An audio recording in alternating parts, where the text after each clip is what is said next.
जनता party সর্বভারতীয় সভাপতি সম্মানিত শ্রী জেপি নাড্ডা মহোদয়কে আমরা মঞ্চে পেয়েছি আমাদের রাজ্যের সম্মানিত মুখ্যমন্ত্রী প্রফেসর ডাক্তার মানিক সাহা।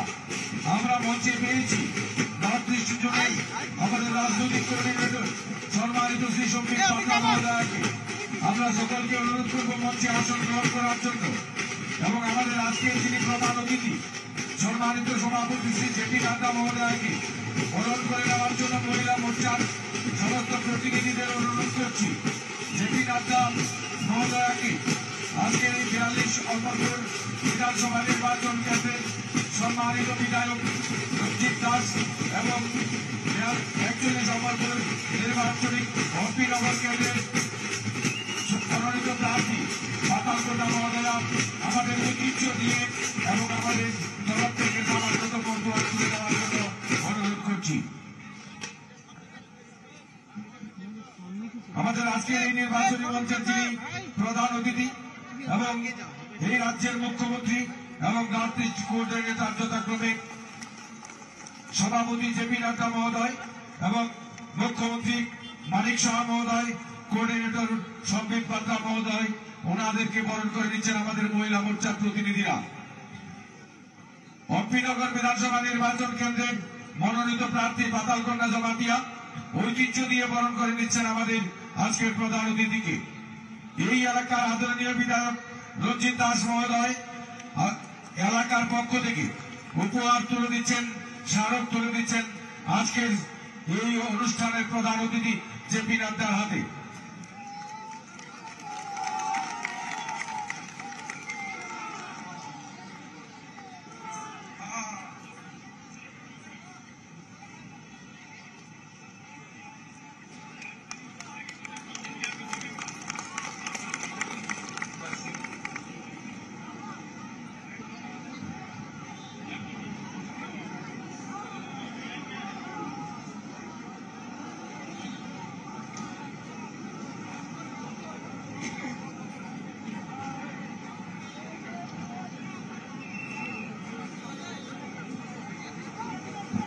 मैं अभिषेक जी हमारे जिले के अध्यक्ष हैं और प्रत्याशियों से निवेदन करूंगा कि आदरणीय अध्यक्ष जी का स्वागत करें और अपने 2 शब्द रखें।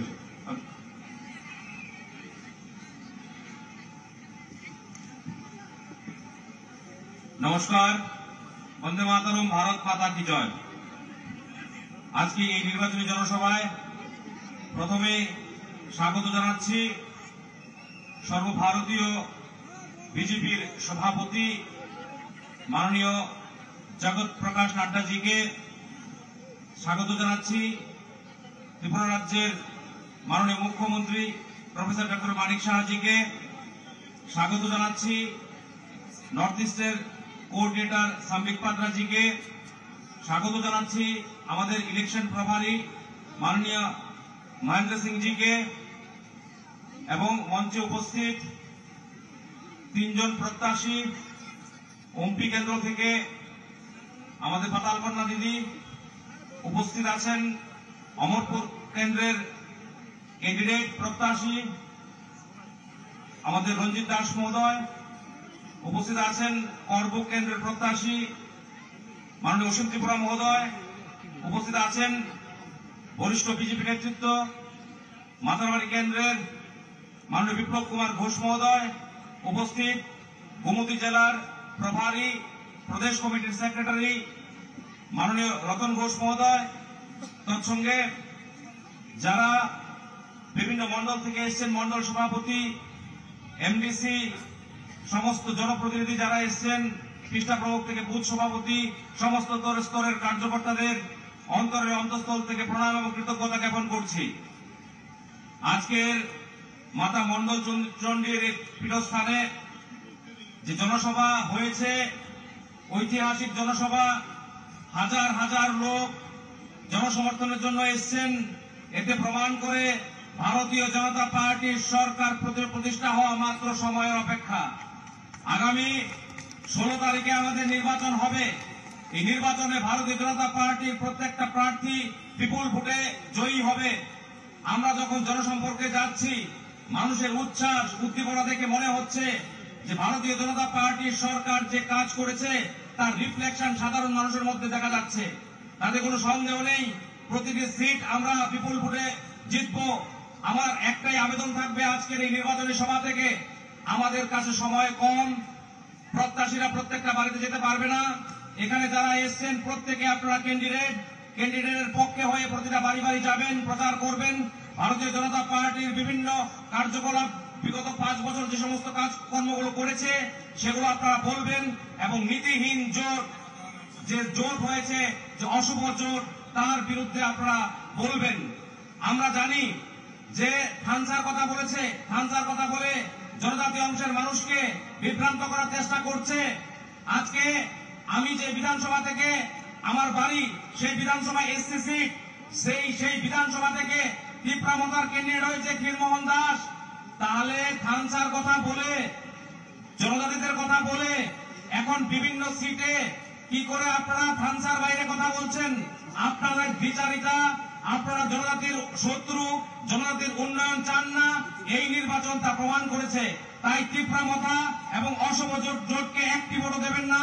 ভারতীয় জনতা পার্টির প্রত্যেকটা ক্যান্ডিডেটকে পদ্ম চিহ্নে ভোট দিয়ে বিপুল ভোটে জয়যুক্ত করবেন, এই আশা রেখে আমার সংক্ষিপ্ত আলোচনা এখানে রাখছি। জয় হিন্দ, বন্দে মাতরম, ভারত মাতা কি জয়, মোদি জেলা জিন্দাবাদ। ধন্যবাদ আমাদের বাড়ি কেন্দ্রের মনোনীত প্রার্থী অভিষেক দেবরায় মহোদয়। আমরা ভাষণ শুনবো আমাদের এই রাজ্যের সম্মানিত মুখ্যমন্ত্রী ডক্টর মানিক সাহার কাছ থেকে। তার আগে আমাদের এই হচ্ছে নির্বাচনী সমাবেশে যিনি আজকে প্রধান অতিথির আসন অলঙ্কৃত করেছেন, সর্বভারতীয় সভাপতি ভারতীয় জনতা পার্টির পক্ষে, ওনার জন্য সবাই একসঙ্গে বলে উঠুন, ভারত মাতা কি, ভারত মাতা কি। জেপি নাড্ডা তোমায় জানায় স্বাগতম, জেপি নাড্ডা তোমায় জানায় স্বাগতম, জেপি নাড্ডা তোমায় জানায় স্বাগতম। সবাইকে নমস্কার, গরমকা হাম্বাই। আজকের যে এখানে অমরপুরে আসন্ন বিধানসভা যে নির্বাচন, সেই নির্বাচনকে সামনে রেখে এখানে যে আজ বিশাল জনসমাবেশ, সেই জনসমাবেশে উপস্থিত আছেন আমাদের আদরণীয় সম্মানীয় সর্বভারতীয় ভারতীয় জনতা পার্টির সভাপতি শ্রী জেপি নাড্ডাজি। উপস্থিত আছেন আমাদের নর্থ ইস্টের কোঅর্ডিনেটর এবং ভারতীয় জনতা পার্টির national spokesperson Shri doctor Sambit Patra ji. উপস্থিত আছেন আমাদের state election incharge doctor Mahendra Singh ji. এখানে উপস্থিত আছেন মাথাবাড়ি কেন্দ্রের মাননীয় এমএলএ শ্রী বিপ্লব ঘোষ মহোদয়।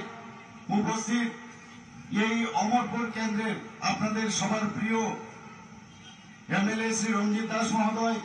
উপস্থিত আছেন এইবার মাথাবাড়ি থেকে ভারতীয় জনতা পার্টির তরফ থেকে যাকে মনোনীত করা হয়েছে এই ইলেকশন লড়ার জন্য, এবং এই ডিস্ট্রিক্টের মাননীয় সভাপতি শ্রী অভিষেক দেবরায়। উপস্থিত করবুক থেকে মনোনীত প্রার্থী ভারতীয় জনতা পার্টির শ্রী অসীম ত্রিপুরা, এবং অম্বিনগর থেকে আমাদের সবার লড়াকু নেত্রী, আমাদের ক্যান্ডিডেট যাকে করা হয়েছে ভারতীয় জনতা পার্টির তরফ থেকে শ্রী প্রতাল কন্যা জমাতিয়াজি, প্রাক্তন মন্ত্রী এবং প্রেসিডেন্ট ত্রিপুরা প্রদেশ কিষাণ মোর্চার শ্রী জহর শাহ মহোদয়, এবং এখানে উপস্থিত আছেন আমাদের সেক্রেটারি ত্রিপুরা প্রদেশ বিজেপি শ্রী রতন ঘোষ মহোদয় এবং অন্যান্য যারা নেতৃবৃন্দরা আছেন, এবং তাছাড়া আমার সামনে মিডিয়া বন্ধুরা আছেন, তাছাড়া সমস্ত মা ও বোনেরা আছেন, সমস্ত যারা এখানে উপস্থিত আছেন, বিভিন্ন প্রান্ত থেকে এখানে আসা সমস্ত সুধী নাগরিক বৃন্দকে আমি হার্দিক অভিনন্দন ও শুভেচ্ছা জানাচ্ছি। বন্ধুগণ, একটু আগে আমাদের অভিষেক বাবু বলেছেন শুধু সময়ের অপেক্ষা, 16 তারিখ ইলেকশন, 2 তারিখ আমাদের রেজাল্ট বেরোবে ফেব্রুয়ারি। আপনারা দেখবেন মার্চের 2 তারিখ আমাদের রেজাল্ট বেরোবে, খালি অপেক্ষা, খালি চারিদিকে একটা সুনামি ভারতীয় জনতা পার্টির পক্ষে মানুষ আমাদের সাই দেবে, এটা নিশ্চিত। আমি প্রতি ঘরে ঘরে যাই, ভোট ভিক্ষার জন্য আমি যাচ্ছি, যেখানে আমি যাই মানুষের চেহারা দেখলে বোঝা যায় সমস্ত আমাদের যশস্বী প্রধানমন্ত্রী নরেন্দ্র মোদীজির উপর মানুষের কতটুকু আস্থা। আপনারা দেখেছেন আমাদের সাথে আমাদের সর্বভারতীয় সভাপতি জেপি নাড্ডাজি এখানে উপস্থিত আছেন। করোনার সময় উনার যে প্রধানমন্ত্রী নরেন্দ্র মোদীজির মার্গদর্শনে উনি যেভাবে আমাদের সুচারুভাবে আমাদের পরিচালিত করেছে, যখন কোন পলিটিক্যাল পার্টি এই কোভিড মোকাবেলার জন্য রাস্তায় ঘরের বাইরে কাউকে দেখা যায়নি, উনার মার্গদর্শনে আমরা সবাই আপনাদের ঘরে ঘরে পৌঁছে গেছি এবং আমরা এই করোনা মহামারী থেকে আমরা নিস্তার পেয়েছি। আমরা দেখেছি প্রধানমন্ত্রী নরেন্দ্র মোদীজি বলেছিলেন যে আমাদের এই দেশের মধ্যে আমরা ভ্যাকসিন আমরা তৈরি করব এবং দুটো ভ্যাকসিন তৈরি করেছে। এখানে আমরা যারা উপস্থিত আছি আজকে উনার এই বিনা পয়সায় যে ভ্যাকসিন আমাদের দিয়েছে তার জন্য আজকে আমরা সবাই বেঁচে আছি। আমি এর জন্য মাননীয় প্রধানমন্ত্রী নরেন্দ্র মোদীজিকে আমি ধন্যবাদ দেব এবং যেভাবে আমাদের কার্যকর্তারা মানুষের কাছে পৌঁছে গেছেন, যে দিশা আমাদের সর্বভারতীয় সভাপতি নাড্ডাজি আমাদের দেখিয়েছেন, আমরা এই পার্টির সমস্ত কার্যকর্তারা মানুষের পাশে পাশে দুর্দিনের সময় উপস্থিত ছিল। আমরা দেখেছি আমাদের পার্টি সব সময় সেবাই সংগঠনের পার্টি। মানুষতে যে কেন্দ্রের যেসব বেনিফিশিয়ারি স্কিম, আমাদের ত্রিপুরা সরকারের যেসব বেনিফিশিয়ারি স্কিম, সবগুলো নিয়ে আমরা সমস্ত মানুষের কাছে প্রতি ঘরে সুশাসন সেই যে অভিযান আমরা 3 মাসের জন্য চালিয়েছিলাম, তারপর সেটাকে আরো আমরা 25শে ডিসেম্বর অব্দি আমরা করেছিলাম। এক প্রতি ঘরে সুশাসন আমরা মাননীয় প্রধানমন্ত্রী নরেন্দ্র মোদীজি জন্মদিনে শুরু করেছিলাম এবং সেটা আরেক প্রধানমন্ত্রী উনার জন্মদিনে আমাদের অটল বিহারী বাজপেয়ীজি 25শে ডিসেম্বর ওই দিনে আমরা সমাপন করি। আমাদের ভগবান প্রদত্ত আমাদের এই পার্টি এতদিন ধরে আমরা সিপিএম কে দেখেছি যারা নাস্তিকে বিশ্বাস করে, আমাদের পার্টি আসার পর ভারতীয় জনতা পার্টি ত্রিপুরাতে এখন আস্তিক যে পরিবেশ সেটা এখানে সৃষ্টি করেছে। আপনারা দেখেছেন আমাদের এই সরকার চায় মানুষকে নিয়ে চলার, এর জন্য একটা পোর্টাল আমরা বের করেছিলাম, সেই পোর্টালের নাম হচ্ছে আমার সরকার। অর্থাৎ এই পোর্টালে দিয়ে কি হবে, আপনার কোথাও কোনো সমস্যা হচ্ছে প্রান্তিক এরিয়াতে গ্রামে গঞ্জে যেখানে সমস্যা হবে সেখানে ফটো তুলে আপনি যদি আপলোড করেন নির্দিষ্ট সময়ে সেটার প্রতিকার করা হবে। 4টা ভাগ আমরা করেছি, যদি গ্রাম স্তরে সেটা না হয় সেটা সাব ডিভিশনাল লেভেলে হবে, সাব ডিভিশনাল লেভেলে যদি না হয় ডিস্ট্রিক্ট লেভেলে হবে, ডিস্ট্রিক্ট লেভেলে না হলে সেটা মুখ্যমন্ত্রী এবং চিফ সেক্রেটারি লেভেলে হবে। অর্থাৎ আমরা চাই মানুষকে নিয়ে আমরা সবসময় চলি। আমরা আজকে অত্যন্ত আমরা গর্বিত যে আমাদের যে গার্জিয়ান ছাড়া কোনোদিন কিছু হয় না এবং আমাদের একজন গার্জিয়ান, আমাদের যশস্বী প্রধানমন্ত্রী আমাদের গার্জিয়ান, আমাদের অমিত শাহজি আমাদের গার্জিয়ান, আমাদের জেপি নাড্ডাজি আমাদের গার্জিয়ান। এই রকমের গার্জিয়ানের আমরা ভরা প্রচুর গার্জিয়ান ভারতীয় জনতা পার্টি, তাদের মার্গদর্শনে আমাদের এই পার্টি চলে। আপনারা দেখেছেন এর মধ্যে কমিউনিস্ট পার্টি এবং কংগ্রেস একটা অশুভ জোট করেছে, একটা আনহলি একটা জোট করেছে। আমি এই কংগ্রেসীদের আমি বলবো, আপনারা আপনাদের বাড়িতে যাদের বাড়িতে আপনারা যাবেন কি নিয়ে যাবেন, যারা আপনাদের খুন করেছে, যাদের কংগ্রেসের বিরোধী দলের লোকদের খুন করেছে, ধর্ষণ করেছে, অগ্নিসংযোগ করেছে, ওদের কাছে গিয়ে আপনারা কি বলবেন? তাই আমি নিশ্চিত যে কংগ্রেসের যে ভোট কংগ্রেসীদের দেবে না। আমি এখন দেখছি কংগ্রেসের যারা এবার 13টা জায়গায় ওরা দান করিয়েছে, এক একজন ক্যান্ডিডেট এবং কমিউনিস্ট পার্টির যে পার্টি আছে সেখানে গিয়ে বসে থাকে, কারণ ওদের লোকবল নেই। এর জন্য আমি বলবো যে বন্ধুগণ, এরা কংগ্রেসের সিম্বল নিয়েছে কিন্তু আসলে ওরা সিপিএম এর সিম্বল নিয়ে ওরা লড়ছে। আমি এখানে সবার কাছে বলছি, আপনারা কি সিপিএম কে ভোট দেবেন? 35 বছর যারা আমাদের উপর অত্যাচার করেছে তাদের সাথে হাত মিলিয়েছে। এতদিন ধরে আমরা দেখেছি যে ত্রিপুরাতে ওদের দোস্তি আর এখানে কুস্তি, আর দিল্লিতে গিয়ে ওদের কুস্তি ছিল, সেই জায়গায় আজকে এখানে কিন্তু চলে এসছে এদের কুস্তির সেই যে দোস্তির যে বিষয় সেটা কিন্তু এখন সার্ফেসে চলে এসছে। বন্ধুগণ, এখানে যারা উপস্থিত আছেন আমি বেশি কথা বলবো না, যার জন্য আপনারা এখানে এসেছেন আমাদের সর্বভারতীয় সভাপতি জেপি নাড্ডাজিকে শুনবেন, কিন্তু আগামী দিন এক ত্রিপুরা শ্রেষ্ঠ ত্রিপুরা বানানোর জন্য আমরা যে চিন্তা ভাবনা করেছি সেটা একমাত্র তবেই সম্ভব যখন আপনাদের আঙ্গুল এই আপনার 16 তারিখ যখন আমাদের ভারতীয় জনতা পার্টির পক্ষে ভোট দেবেন তবেই সেটা সম্ভব হবে। এবং 2 তারিখ আমাদের নিশ্চিত যে আমরা আবার 2 তারিখ মার্চে আমরা আবার আসছি এবং ভারতীয় জনতা পার্টি সরকার এখানে পুনঃপ্রতিষ্ঠিত হবে। সবাইকে অসংখ্য ধন্যবাদ, নমস্কার, বন্দে মাতরম, ভারত মাতা কি জয়। সবাই মিলে একসাথে মানিক শাহ জিন্দাবাদ, মানিক শাহ জিন্দাবাদ, ভারত মাতা কি, ভারত মাতা কি, বিজেপি বিজেপি বিজেপি। আমরা এখন ডায়াজে আমরা আমন্ত্রণ জানাবো, যার জন্য আমরা অধীর আগ্রহ অপেক্ষা করছি। ভারতীয় জনতা পার্টি সর্বভারতীয় সভাপতি জেপি নাড্ডাজিকে আমরা এখন ডায়াজে আমন্ত্রণ জানাবো। আমরা সবাই মিলে একসাথে জেপি নাড্ডাজি স্বাগতম, জেপি নাড্ডাজি স্বাগতম, জেপি নাড্ডাজি স্বাগতম, ত্রিপুরা সুন্দরী পূর্ণভূমি জাতিবাদী স্বাগতম। বলো ভারত মাতা কি, বলো ভারত মাতা কি, ভারত মাতা কি, BJP BJP BJP, JP Nadda. बोलिए भारत माता की, भारत माता की, भारत माता की। आज के इस जनसभा में मंच पर उपस्थित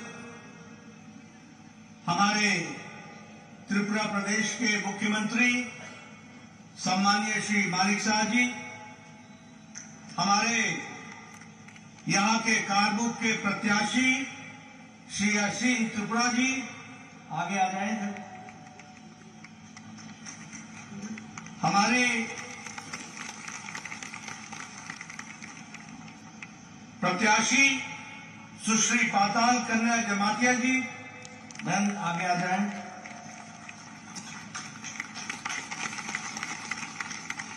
श्री रंजीत दास जी, प्रत्याशी एवं वर्तमान में विधायक।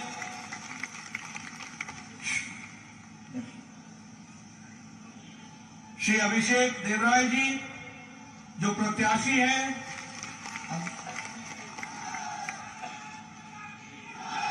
हमारे नॉर्थ ईस्ट के कोऑर्डिनेटर और राष्ट्रीय प्रवक्ता श्री संबित पात्रा जी, हमारे प्रभारी महेंद्र सिंह जी जो उत्तर प्रदेश में पूर्व में मंत्री रहे हैं, हमारे विप्लव घोष जी निवर्तमान विधायक मातावारी, हमारे श्री जवाहर शाह जी प्रदेश अध्यक्ष किसान मोर्चा और वरिष्ठ नेता, और यहां इतनी बड़ी संख्या में एकत्र आए हमारे अमरपुर और अन्य क्षेत्रों के, गोमती जिला के सभी देवियों और सज्जनों और मीडिया के मेरे साथी, प्रिंट मीडिया और इलेक्ट्रॉनिक मीडिया के मेरे साथी, मेरा आज ये सौभाग्य है कि भारतीय जनता पार्टी की ओर से इस विजय संकल्प रैली के माध्यम से हमारे चुनाव प्रचार का प्रारंभ करने का सौभाग्य मुझे मिला है। और आप सब लोगों ने जो इतनी बड़ी संख्या में आए हैं वह स्पष्ट संदेश देते हैं कि त्रिपुरा की जनता ने तय कर लिया है, एक बार फिर भाजपा भाजपा भाजपा। मित्रों, मैं जब यहां पर आया हूं तो मंगल चंडी मंदिर को प्रणाम करता हूं। यह पुरातन मंदिर जो 15वीं शताब्दी में हमारे राजा अमर माणक्य देव वर्मन जी ने बनाया था, ऐसे पूज्य मंदिर को, मंगल चंडी मंदिर को मैं प्रणाम करता हूं और उनसे आशीर्वाद लेकर के अपनी बात को प्रारंभ करता हूं। मैं जब त्रिपुरा में आया हूं तो आज ये मेरी जिम्मेवारी बनती है कि मैं नमन करता हुआ त्रिपुरा सुंदरी मंदिर और माता को, त्रिपुरा सुंदरी माता को जो 51 हमारी शक्तिपीठ में से एक है, ऐसी पवित्र माता को नमन करते हुए अपनी बात को प्रारंभ करता हूं। मुझे खुशी है कि अभी अभी पद्मश्री का अवार्ड हमारे श्री नरेंद्र चंद्र देव वर्मा जी को दिया गया और श्री विक्रम बहादुर जमातिया जी को दिया गया। त्रिपुरा की जनता की ओर से उनको मैं बधाई भी देता हूं, उनके परिवार के लोगों को बधाई देता हूं और उनके द्वारा सामाजिक दृष्टि से जो कार्य किया गया, जो त्रिपुरा के लिए कार्य किया गया, उसके लिए भी मैं बधाई देता हूं और भारत सरकार को, प्रधानमंत्री जी को धन्यवाद देता हूं, जिन्होंने इन विभूतियों को पद्मश्री से नवाजा और इनको जो स्थान प्रदान किया है, उसके लिए भी मैं बधाई देता हूं। आज मुझे खुशी है कि जब हम 5 साल सरकार में रहने के पश्चात आपके बीच में आते हैं तो हम गौरव से कह सकते हैं, जिस बात को प्रधानमंत्री जी ने 5 साल पहले कहा था कि अगर भारत के दूसरे हिस्से विकास कर सकते हैं तो त्रिपुरा क्यों विकास नहीं कर सकता है। प्रधानमंत्री जी ने कहा था कि अगर विकास की एक लंबी छलांग देश लगा सकता है तो उसमें त्रिपुरा पीछे कैसे रह सकता है। त्रिपुरा को भी आगे आना पड़ेगा और त्रिपुरा ने 5 साल में अपने आप में साबित किया है। विप्लव देव ने और मानिक शाह जी ने यह साबित किया है कि आज ये त्रिपुरा पुराना त्रिपुरा नहीं है, ये नया आकांक्षाओं के साथ खड़ा त्रिपुरा है। मित्रों, ये डबल इंजन की सरकार ने आज त्रिपुरा की तकदीर और तस्वीर को बदल डाला है। आज बदला हुआ त्रिपुरा है। आज केंद्र की तरफ से, अभी मानिक शाह जी कह रहे थे, मैं बंगाली में सुन रहा था, उन्होंने उनकी भाषा में वो कह रहे थे कि प्रधानमंत्री जी हमारे गार्जियन है। सही कहा इन्होंने, प्रधानमंत्री जी गार्जियन भी है और उनको नॉर्थ ईस्ट की, त्रिपुरा की विशेष चिंता है और इसलिए उन्होंने विशेष रूप से इसको आशीर्वाद दिया। आज जो आप लोगों का सपोर्ट मिल रहा है इस विजय संकल्प रैली के माध्यम से, वह स्पष्ट संदेश दे रहा है कि त्रिपुरा भारतीय जनता पार्टी के नेतृत्व में आगे बढ़ चला है। अब रुकने वाला नहीं है, बढ़ता ही रहेगा, आगे ही बढ़ेगा। इसके लिए मैं विशेष रूप से आपको धन्यवाद देना चाहता हूं। अभी 2 दिन पहले, 2 दिन नहीं, हमारे 1 तारीख को हमारी वित्त मंत्री निर्मला सीतारमण जी ने आपके सामने देश को बजट उसको हम लोगों के सामने रखा। हमें खुशी है कि ये अमृतकाल का पहला बजट है, ये आकांक्षाओं से भरा हुआ बजट है, ये भारत को की नींव को मजबूती प्रदान करने वाला बजट है, ये आम आदमी की चिंता करने वाला बजट है, ये महिलाओं को शक्ति देने वाला बजट है, ये युवाओं की आकांक्षाओं को उड़ान देने की ताकत रखने वाला बजट है और यह विकसित भारत की ओर ले जाने वाला बजट है। इसलिए यह बजट त्रिपुरा के लिए भी आकांक्षाओं से भरा हुआ है, यह मैं जरूर कहना चाहता हूं।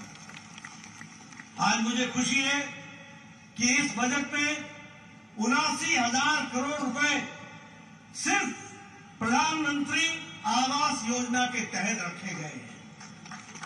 ये छोटी घटना नहीं है। 79,000 करोड़ रुपए का मतलब है कि आम गरीब व्यक्ति अब कच्चे मकान में नहीं रहेगा, उसको पक्के मकान में रहने की व्यवस्था की गई है। अगर हम देखें तो लगभग 15,000 करोड़ रुपए जनजातीय समूहों के लिए खर्च होने वाला है। 15,000 करोड़ रुपए हमारे कमजोर जनजाति भाइयों के लिए खर्च होने वाला है। अगर हम देखें आदिवासी बच्चों के पढ़ाई के लिए 38,000 800 टीचरों की नियुक्ति की व्यवस्था है। किसी ने सुध नहीं ली कि हमारा आदिवासी गरीब बच्चा कैसे पढ़ेगा, कैसे उसकी व्यवस्था की जाएगी। लेकिन इस बजट में सिर्फ आदिवासी बच्चों की पढ़ाई के लिए 38,800 टीचर बहाल किए जाएंगे, इसकी व्यवस्था की गई है। महिलाओं के सम्मान की मैं बात कर रहा था। ये महिला सम्मान बचत पत्र, इसके माध्यम से महिलाओं का सशक्तिकरण करने का भी प्रयास होगा। डिजिटल लाइब्रेरी के माध्यम से युवाओं को पढ़ने का अवसर मिलेगा और फिजिकल लाइब्रेरी के माध्यम से पंचायत स्तर तक और म्यूनिसिपैलिटी स्तर तक भी व्यवस्था की जाएगी, ताकि कोई बच्चा जिसकी आकांक्षा पढ़ने की रही है उसको हम उड़ान दे सके, उसको हम आगे बढ़ा सके, इस तरीके की व्यवस्था की गई है। हमारे किसान भाइयों के लिए एग्रीकल्चरल क्रेडिट कार्ड की सब को भी मात्रा बढ़ा दी गई है। 18 लाख करोड़ से बढ़ा करके 20 लाख करोड़ कर दिया गया है। 11% का बढ़ोतरी की गई है, यह भी हमको ध्यान रखना चाहिए। आप याद कीजिए, आज से 9 साल पहले भारत कैसा था? घुटनों पर टेकने वाला भारत था, फैसला नहीं लेने वाला भारत था, पॉलिसी पैरालिसिस से गुजर रहा था, भ्रष्टाचारी देशों में से इसका नाम शामिल था, आए दिन भ्रष्टाचार हुआ करते थे। लेकिन प्रधानमंत्री मोदी जी के नेतृत्व में पिछले 9 साल में भारत आकांक्षाओं का भारत बन गया, छलांग लगाने वाला भारत बन गया, विकास की नई झड़ी लगाने वाला भारत बन गया और भारत दुनिया में अपने आप को स्थापित करता हुआ मजबूत राष्ट्र के रूप में खड़ा दिखता भारत दिख गया। ये हमको समझना चाहिए और इसीलिए मोदी जी के नेतृत्व में प्रोएक्टिव, प्रो रिस्पॉन्सिव और प्रो रिस्पॉन्सिबल गवर्नमेंट का काम भारत सरकार ने किया है।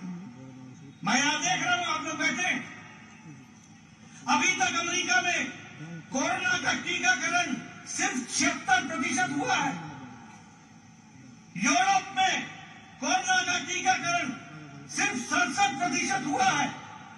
लेकिन यहां आप सब लोग बिना मास्क के बैठे हैं और नजदीक बैठे हैं और बिना मास्क के बैठे हैं।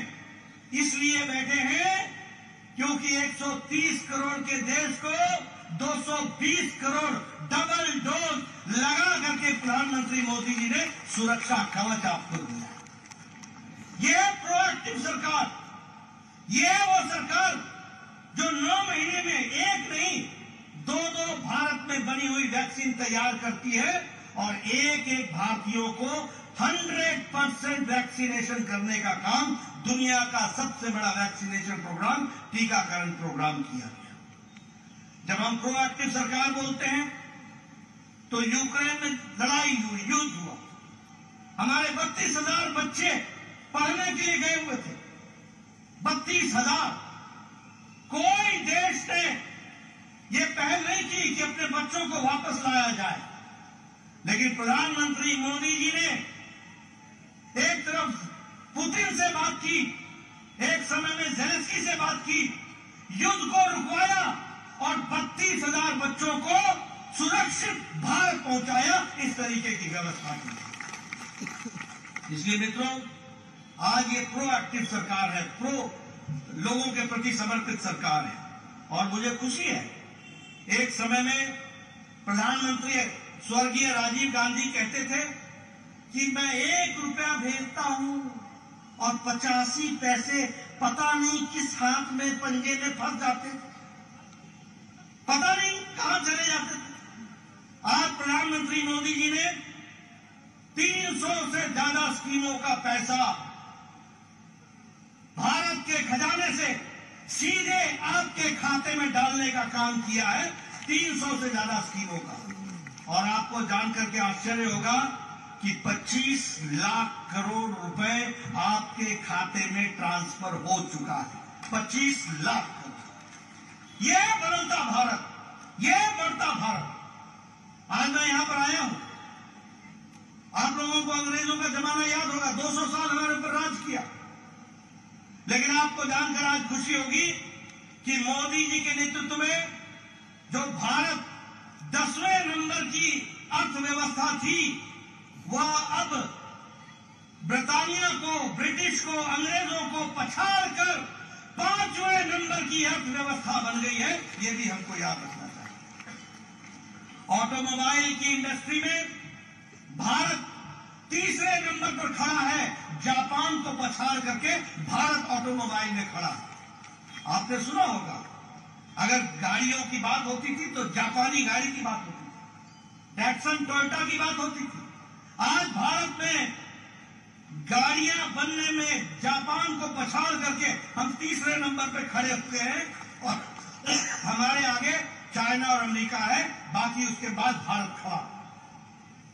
अगर मैं बात करूं स्टील में, इस्पात में, तो भारत चौथे नंबर से छलांग लगा करके दूसरे नंबर पर खड़ा हो गया। अगर हम बात करें दवाइयों में, तो गरीब की फार्मेसी भारत बन गई है दुनिया के लिए सबसे कारगर दवाई और सबसे सस्ती दवाई भारत दुनिया को दे रहा है। यह परिस्थिति आकर के खड़ी हुई है।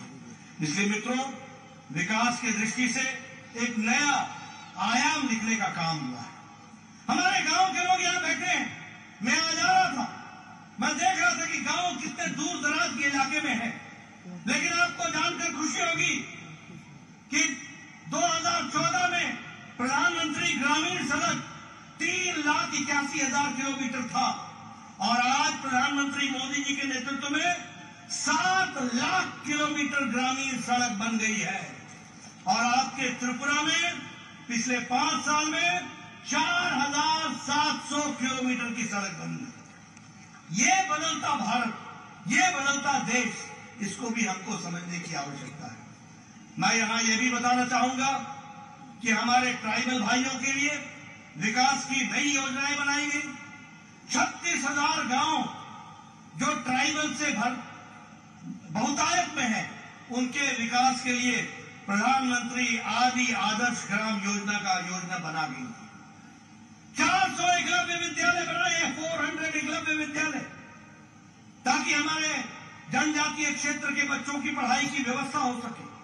उसी तरीके से 3,000 से ज्यादा वनधन केंद्र के माध्यम से नए लाइवलीहुड, उनके जीवन के यापन की व्यवस्था की जा रही है। और सबसे बड़ी बात, जनजातियों के लिए गौरव का विषय है कि आज भारत के प्रथम नागरिक के रूप में महिला राष्ट्रपति महामहिम द्रौपदी मुर्मू आज भारत की राष्ट्रपति के रूप में विराजमान है। 70 साल में कभी किसी ने आदिवासी की चिंता नहीं की। आज मुझे खुशी है कि लगभग 8 मंत्री केंद्र में जनजातीय हैं। मुझे खुशी है कि हमारे मुख्यमंत्री जनजातीय रहे हैं। मुझे खुशी है कि 5 हमारे एनडीए के उसमें विभिन्न पदों पर हमारे जनजातीय मंत्री। और अगर हम ट्राइबल कम्युनिटी की बात करें तो बजट को जनजातीय क्षेत्र में 4 गुना बढ़ा दिया गया है, 4 गुना बढ़ा दिया। मुझे खुशी है कि आपके यहां का स्कॉलरशिप बच्चों के लिए डबल कर दिया गया है, दुगना कर दिया गया। मित्रों, ये इसका फायदा आपके बच्चों को मिलने वाला है और आपके माध्यम से, उनके बच्चों के माध्यम से भविष्य उज्जवल होने वाला है। यानी प्रधानमंत्री मोदी जी ने आज की चिंता नहीं की है, आज के साथ साथ आने वाले भविष्य की भी चिंता की है। इस बात को भी हमको याद रखना है। मित्रों, आज बदलता भारत है, बदलता त्रिपुरा है। जब मैं ये कहता हूं तो आप बताइए, बहनें मेरे को बताएंगे, आपको गैस का कनेक्शन मिला है कि नहीं मिला है? मिला है कि नहीं मिला है? बहनें बताइए, गैस का कनेक्शन मिला है कि नहीं मिला है? लगभग 11 करोड़ गैस का कनेक्शन दिया गया है। त्रिपुरा में 2,70,000 गैस का कनेक्शन दिया गया है और अमरपुर में 7,723 गैस का कनेक्शन दिया गया। अब मैं गांव से आता हूं, मैं पहाड़ी इलाके से आता हूं, मैं बताना चाहूंगा, आपको याद होगा कि नहीं होगा, लेकिन मुझे याद है, हमारी माताएं बहनें सुबह 5 बजे उठती थी, जंगलों में जाती थी, लकड़ी काट के लाती थी, फिर लकड़ी से चूल्हा जलाती थी, 200 सिगरेट के बराबर का धुआं अपने फेफड़ों में लेती थी, फूंक फूंक करके लकड़ी का चूल्हा जलाया जाता था। मैं सही बोल रहा हूं कि गलत बोल रहा हूं? सही बोल रहा हूं? होता था कि नहीं होता था? आजकल बहनें टक से लाइटर जलाती हैं, 5 मिनट में चाय, आधे घंटे में भोजन, पतिदेव को खुश कर देती है और परिवार को आगे बढ़ाती है। फर्क पड़ा है कि नहीं पड़ा है? उसी तरीके से प्रधानमंत्री आवास योजना में, मैं प्रधानमंत्री आवास योजना की चर्चा कर रहा था, मानिक साहब से जिसे कर रहा था। मैं 1993 में 1993 में पहली बार विधायक बना था, तो मेरे को मेरा ब्लॉक डेवलपमेंट ऑफिसर आके बोलता था कि इंदिरा आवास योजना में 2 पंचायतों में 1 घर मिला है, 2 पंचायतों में 1 घर इंदिरा आवास योजना में, बताइए किसको देना है? और मैं तकलीफ में पड़ जाता था कि इतने लोगों को देने की आवश्यकता है, 1 घर को मैं कैसे दूंगा, किस गरीब को दूंगा, कैसे बांटूंगा? आज मुझे खुशी है कि हमारे प्रधानमंत्री नरेंद्र मोदी जी हैं, जिन्होंने कहा है कोई गरीब कच्चे मकान में नहीं सोएगा, पक्के मकान में व्यवस्था की जाएगी। और 3 करोड़ 60 लाख मकान बन चुके हैं और 79,79,000 करोड़ रुपए इस साल के बजट में डाला गया है। और आपको जानकर खुशी होगी कि मानिक शाह के नेतृत्व में 3,80,000 घर त्रिपुरा में बन चुके हैं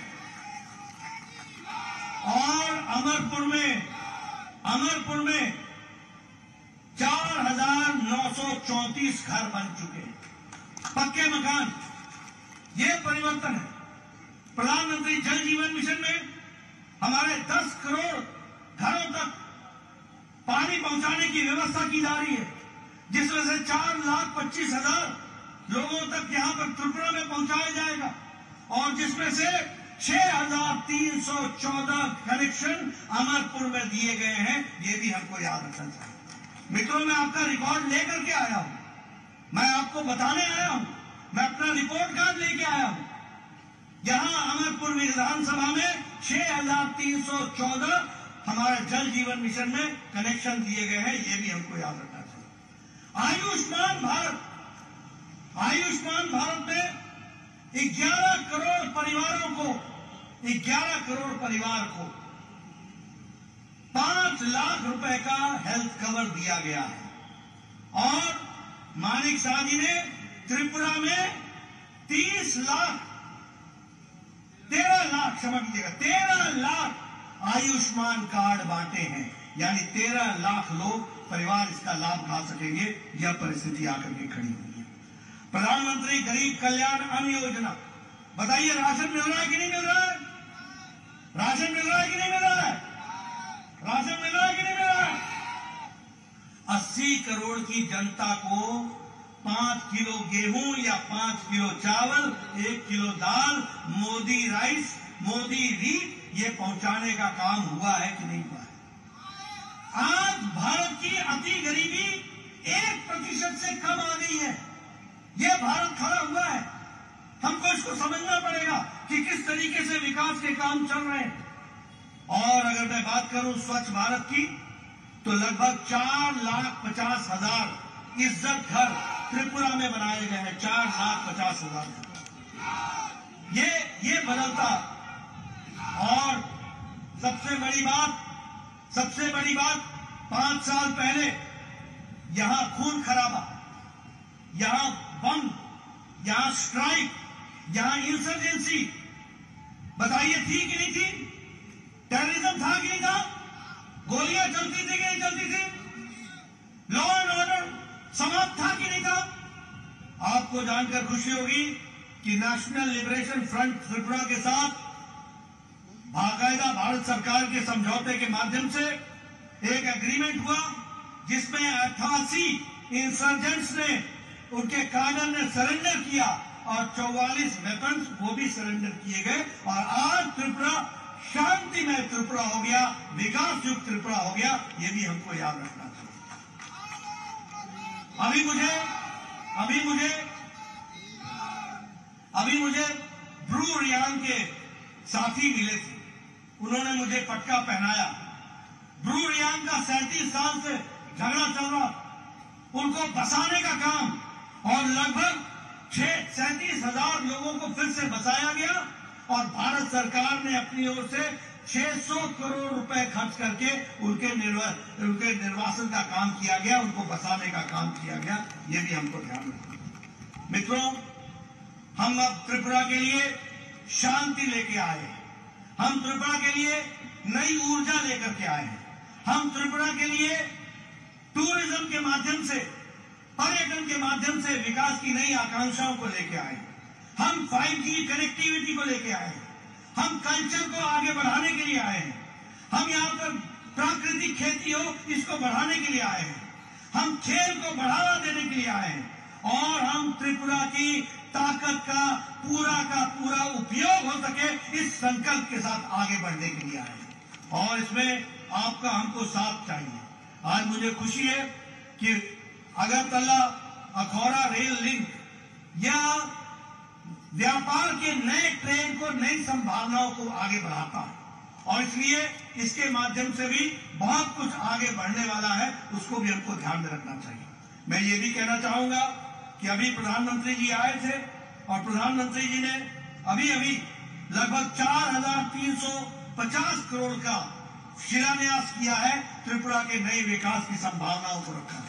उसी तरीके से राष्ट्रपति द्रौपदी मुर्मू ने आकर के यहाँ महाराजा वीरेंद्र किशोर मानकीय म्यूजियम और कल्चरल सेंटर का भी शिलान्यास किया है। त्रिपुरा में नेशनल लॉ यूनिवर्सिटी खुलने के लिए नरसिंहगढ़ में उसका भी शिलान्यास किया है, और अगरतला में IIIT ये बने, इसका भी IIIT बने, इसकी भी शिलान्यास किया है। मैं ये सारी बातें आपको इसलिए बता रहा हूं कि जिन लोगों ने कभी भी त्रिपुरा की चिंता नहीं की, उनको आज आपको मुंह तोड़ जवाब देने का मौका आया है, और ये मौका आया है कि भारतीय जनता पार्टी को आप आशीर्वाद दें। और इसीलिए विकास की दृष्टि से त्रिपुरा की सरकार ने बहुत बड़ा काम किया। सोशल पेंशन बढ़ाई, हमारे 1,000 पेंशन से 2,000 कर दी, 33% रिजर्वेशन महिलाओं को दे दिया, विकास के नए आयाम लिखे गए, लॉ एंड ऑर्डर को कंट्रोल किया गया, और लगभग 1,20,000 हमारे वनवासी भाई जो वनों में रहते थे उनको पटा देकर उनकी जमीन का हक दिलाने का काम त्रिपुरा की सरकार ने किया। ये भी हमको याद रखना चाहिए।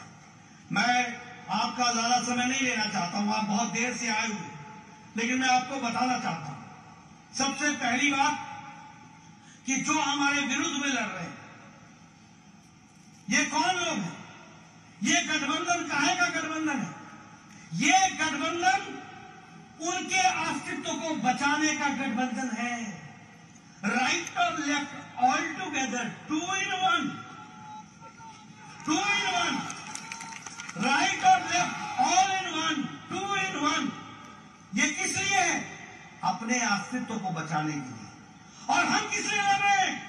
हम लड़ रहे हैं त्रिपुरा को दुनिया में, देश में आगे बढ़ाने के लिए लड़ रहे हैं। इस बात को हमको समझना है। हमारी लड़ाई त्रिपुरा के युवाओं को, आकांक्षाओं को उड़ान देने की है। हमारी लड़ाई महिलाओं को सम्मान देने की है। हमारी लड़ाई विकसित त्रिपुरा को लाने की है। हमारी लड़ाई व्यापार को बढ़ाने की है। हमारी लड़ाई पर्यटन को बढ़ाने की है। हमारी लड़ाई देश का पर्यटन का लक्ष्य बने तो त्रिपुरा बने, और उसका गंतव्य बने तो त्रिपुरा बने, इस बात की लड़ाई है। और वो लड़ाई लड़ रहे हैं अपने अस्तित्व की। बताइए किसको आशीर्वाद मिलना चाहिए? आप बताइए, 5 साल पहले पॉलिटिकल मर्डर होते थे कि नहीं होते थे? होते थे कि नहीं होते थे? घरों में घुसकर ये लाल क्रांति करने वाले लोग घरों में घुसकर अपने राजनीतिक प्रतिद्वंदियों की जीवन लीला समाप्त करते थे कि नहीं करते थे? पुलिस मूक दर्शक रहती थी कि नहीं रहती थी? पुलिस कुछ नहीं करती थी। आज हम ये गौरव के साथ कह सकते हैं कि हमारे भारतीय जनता पार्टी का कार्यकर्ता सुरक्षित है। लेकिन हमारे विरोधी कार्यकर्ता भी, हमारे पार्टी के विरोधी कार्यकर्ताओं को भी प्रजातंत्र में आजादी है, उनकी रक्षा करना भी हमारा काम है और हमने करके दिया। यह है बदलता त्रिपुरा। आप बताइए कांग्रेस के जमाने में भ्रष्टाचार होता था कि नहीं? आप बताइए कम्युनिस्टों के जमाने में भ्रष्टाचार होता था कि नहीं? आप बताइए कांग्रेस के जमाने में अपने राजनीतिक प्रतिद्वंदियों के साथ मारपीट और उनकी जीवन लीला समाप्त करने का काम होता था कि नहीं? आप बताइए कांग्रेस पार्टी के लोग भारतीय जनता पार्टी और अपने विरोधियों के ऊपर अटैक करते थे कि नहीं करते थे? आप बताइए कांग्रेस पार्टी करप्शन करती थी कि नहीं करती थी? आप बताइए कांग्रेस पार्टी कमीशन लेती थी कि नहीं लेती थी? आप बताइए कांग्रेस पार्टी हमारे राशन में से भी चोरी करती थी कि नहीं करती थी? आप बताइए कांग्रेस पार्टी के लोग कमीशन लेते थे कि नहीं लेते थे? आज ये दोनों मिल गए हैं, दोनों। किस लिए? इसलिए क्योंकि भारतीय जनता पार्टी के विप्लव देव और मानिक शाह ने त्रिपुरा की जनता को त्रिपुरा का हक दिलाया है, ईमानदारी लाई है, बेईमानी समाप्त की है, ईमानदार सरकार स्थापित की है और गरीबों का हक मिला है। आप इस हक को बरकरार रखना चाहते हैं कि नहीं रखना चाहते हैं? आप इस हक को बरकरार रखना चाहते हैं कि नहीं चाहते हैं? आप वो लाल गुंडाशाही को बंद करना चाहते हैं कि नहीं चाहते हैं? आप भ्रष्टाचारियों का काम समाप्त करना चाहते हैं कि नहीं करना चाहते हैं?